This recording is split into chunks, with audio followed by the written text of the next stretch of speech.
Shalom, shalom. I'm Gidon Ariel of Root Source. I'm speaking to you today with my friend Josh Frampton. Hi, Josh. Hello, Gidon. And we are going to talk a little bit about Purim, the holiday that we are celebrating now. Eh, okay, Josh, you got questions, so why don't you ask them? Yeah, absolutely. Appreciate you all watching today.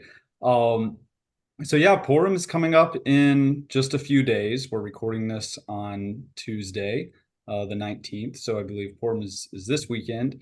Um, so a few questions from someone, from a Gentile looking in. I know the story of Esther, of the Purim celebration, but what I don't know is kind of how it's celebrated currently today in Jewish culture. And so I think it would be really neat if you could give me a bit of a walkthrough on that, what the celebration looks like. Are there any customs or things that are typically done over the weekend? Oh boy. Okay, I'll try to keep this short. So the book of Esther is what the sources of history's um, observance of this holiday, as is written specifically in the book. Let me open it up over here. Hopefully, I'll be able to quickly find the book itself. Here, there we go. 1 second. There we go.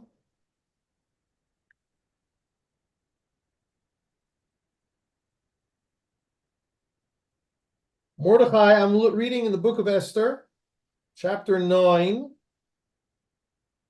about verse, let's say, 17. On the 13th day of the month of Adar, the 14th day of Adar, they rested and made it a holiday. The Jews of Shushan assembled on both the 13th and the 14th day of Adar, so it was the 15th that they rested, and they made it a holiday. This is why the Jews of the villages, those who live in unwalled towns, make the 14th day of the month of Adar a day for celebrating and rejoicing, and a holiday for a time for sending each other's portions of food. And ultimately, Mordecai recorded these events. I'm reading now the same chapter 9, verse 20 at this point. Recorded these events, sent letters to all the Jews in all the provinces of King Ahasuerus, Xerxes, near and far, instructing them to observe the 14th day of the month of Adar and the 15th day every year. So the Jews, verse 23, took upon themselves to continue what they had already begun to do. And the Jews resolved, verse 27, and took upon themselves their descendants and all who might join them, that without fail they would observe these 2 days in accordance with what was written, and at the appointed time every year. These days would be remembered and observed throughout every generation, every family, every province, and every city, that these days of Purim would never cease amongst the Jews, or their memory be lost by their descendants. So, and we can continue reading even more. So it is really incredible that the book itself, which was written by Mordecai, according to Jewish tradition, he said, this will happen every year. I am now establishing this holiday. And we observe that holiday every year. We're talking about, let's see, this was approximately the end of the first temple. So we're talking about 2,500 years ago about. Wow. Every year, every place where every Jew lives, we observe this holiday. Wow. Now, your question is, how is the holiday observed? There are four famous M's that we do. And actually, I'm going to add a fifth one. Okay. So the first is not necessarily the first is mishloach manot, which means sending of packages or portions. In other words, people give gifts of food to their friends, their neighbors. So that's one thing we do. And that is done in Israel. Again, the observance of Purim and all Jewish holidays in Israel is like on steroids compared to anywhere else in the world, because we're a Jewish country. Right. And you don't have to be very orthodox, very observant to want to observe the holiday of Purim or all the Jewish holidays in Israel. As opposed to in America, if you're Orthodox, you observe them. I think that I don't know, it's been quite a while since I've been in America for Purim. So if you live in a very Orthodox Jewish community, then maybe it'll be like it is in Israel. But most of the time, it's just America. So anyway, we give each other, so families prepare 12 2 dozen packages with a piece of cake, maybe a salad, maybe a beer, a bottle of wine, some fruit, you name it, we got it. And we go around, we often give them to our children so that they can be our agents. And they knock on the door. I said, here, from the Ariel family, here's a gift. And so they say, oh, thank you very much. Here, just 1 second. We have a gift for you also. So it's a very loving time. So that is Mishloach Manot, sending of portions. Then there is Mikra Megillah, which means reading the scroll of Esther, which we just read a little bit of. So that is done every synagogue all over the world in the evening and in the morning. Maybe in some less Orthodox synagogues, they only do it in the evening because in the morning they got to go to work. But and there it's a carnival because there we do the fifth M, which stands for Masecha, which means a mask. The word Masecha and mask probably both came from the same Greek word or something like that. So we dress up like on Halloween.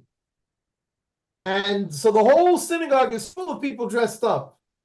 Wow. And it's just amazing. And we sing and we listen to the Megillah, the scroll being read. It usually takes about 45 minutes because every time we get to the name of the villain, Haman, or however you pronounce it in English, the whole synagogue erupts in noise making. Boo, boo, boo. It's amazing. That's amazing. That is Masecha and Mikra Megillah. Besides that, we have two more things. One is Mishteh, which means a festive meal. We are required to have a festive meal on Purim. So this year, for example, my wife and I are going to a neighbor's. Our kids, everybody's doing something else. They flew the coop. But the last is the most important. And that is Matanot le'evyonim. Gifts to poor people. Charity. And that is important also. And we have a tradition that anybody that holds out their hand on Purim, you give them something. Wow. So those are some of the most famous traditions, laws of Purim. There are plenty more, but we don't have a lot of time. Wow. That's super interesting. So going back to the dressing up, is that, does that represent something specific? How did that tradition come about? That's a great question. Historically, I would venture to guess. I mean, here I am guessing what really happened, but I'm guessing that especially in Europe, like in Italy, for example, they were really into these masquerade parties. So, like Halloween, for example. So the Jews also the Jewish kids wanted to do something also. So then they figured out, okay, let's give it some meaning. And the meaning is that the word Megillah, Mhm. scroll, comes from is related to the word Miguleh. Megillah and Miguleh. Megillah, the scroll, comes from rolling. Okay. But Miguleh means open and free to see. It means from Gilui, it means revealed. That's what it means. Esther, so the name of the book is Megillat Esther, the scroll of Esther. We've already said that the word Megillah means revealed, but Esther means hidden. So you have hiddenness and revelation happening at the same time. Interesting. And so when you put on a mask, you are hiding. When you take off your mask, you are revealing. So I think that the idea of wearing masks and ultimately that developing to wearing costumes, it's all related to that concept of revealing the hidden and hiding the revealed. Right. And I'll just say one more thing about that. The book of Esther is, of course, one of the books of the Bible. Now, if you were to edit the Bible, what would be the one word that you would definitely make sure is in every single book of the Bible? Probably Yeshua or God or something. Ah, exactly. The name of God. Look in your book. The name of God does not appear at all in the book of Esther. Wow. It is hidden. And so when we read the book of Esther, we see what a tremendously miraculous story this is. It is a hidden miracle. There are hidden miracles and revealed miracles. The revealed miracles are when a horse flies in the sky. Right. Or something like that. Or when a plague comes down, it starts raining hail and brimstone in the middle of the summer. Those are revealed miracles.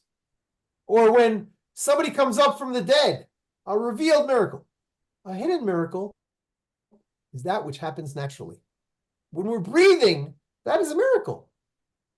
When somebody shows up just at the right time, it's a miracle. God is orchestrating this story. What is this story? The story of humanity, the story of human history. God is orchestrating it from behind.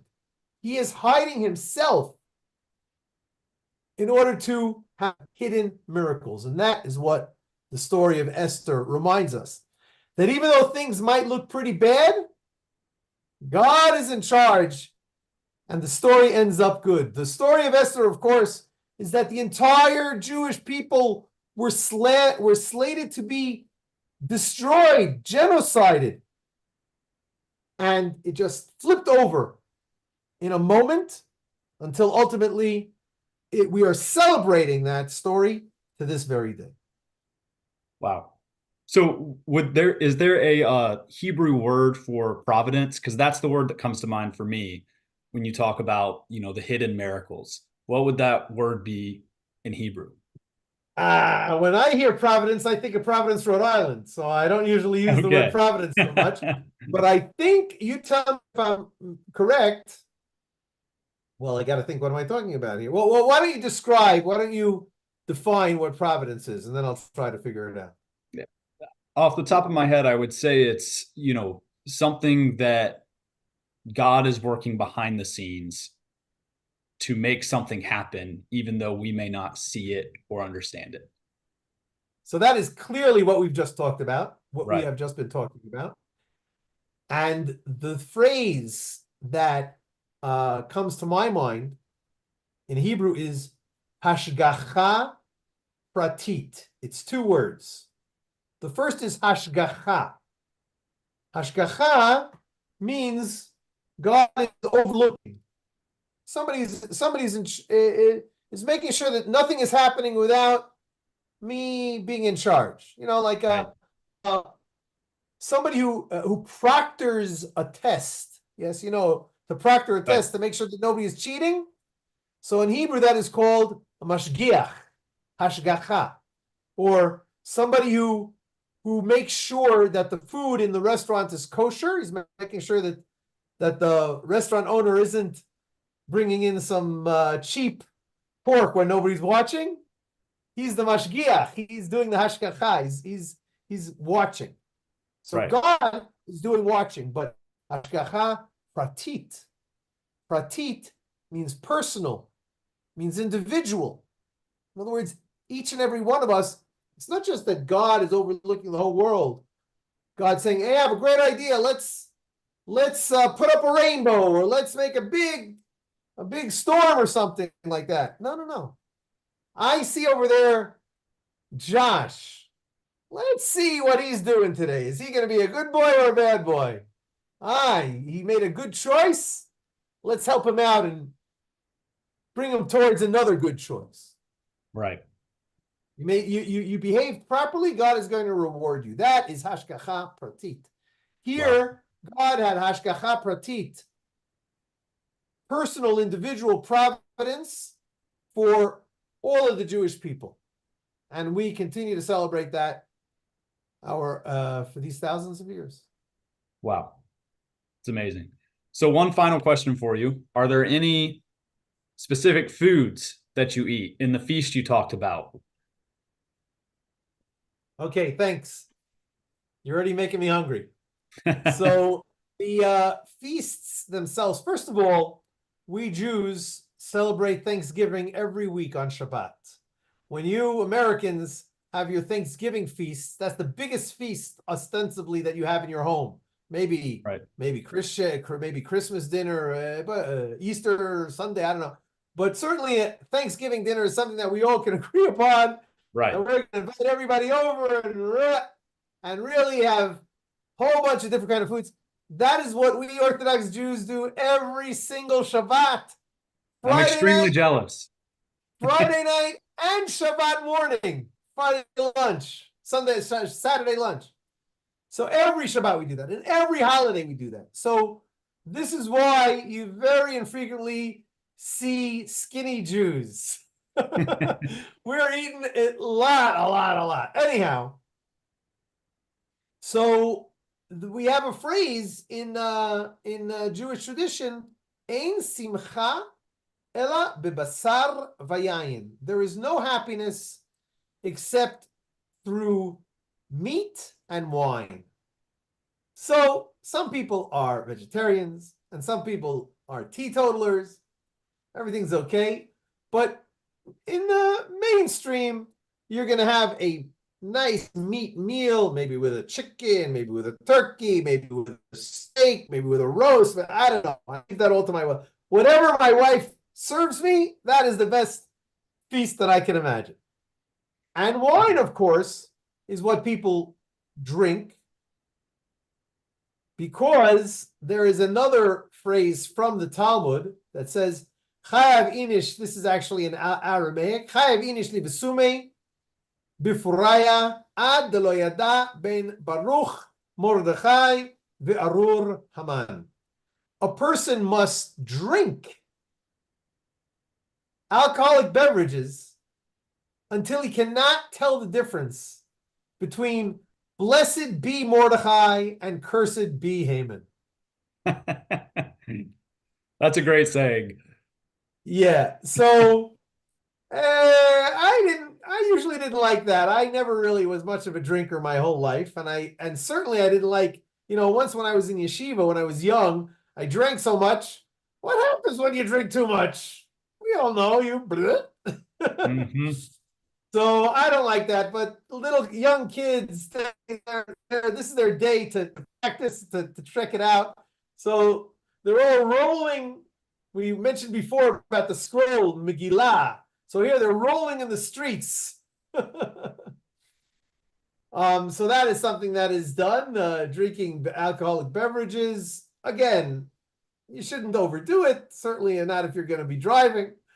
But it's the one day that that more and more people overdo it than not. And so you have some delicious food. If you like meat, then you have a meat meal. If you don't, then you can have a delicious cheese lasagna if you want. Anything goes.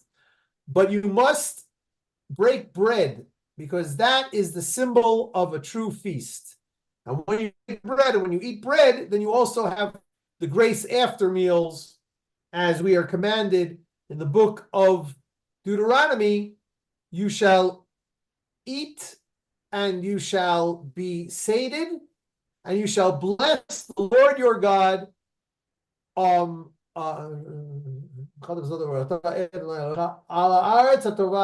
for that wonderful land that he has given you.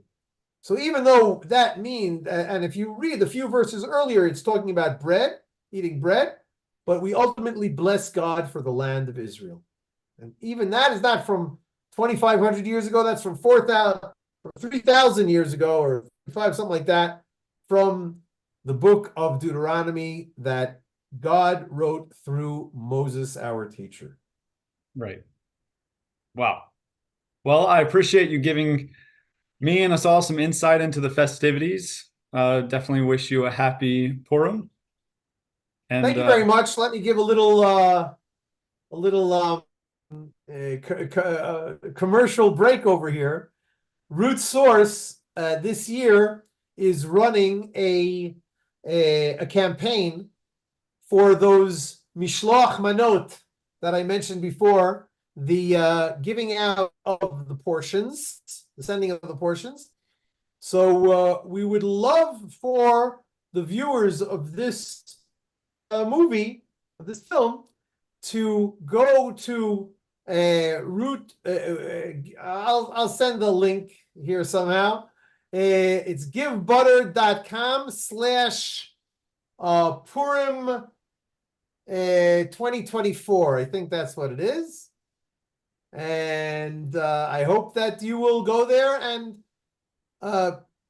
appoint me your agent in sending gifts to Jewish people here in Israel. You can be a blessing to the Jewish people who just want to celebrate how we were saved from certain death to complete life. And that is the story of our lives. absolutely. Yeah, we will definitely look for that link in the comments of this video. Okay. Thank you very much. That is it for now. Let me say shalom and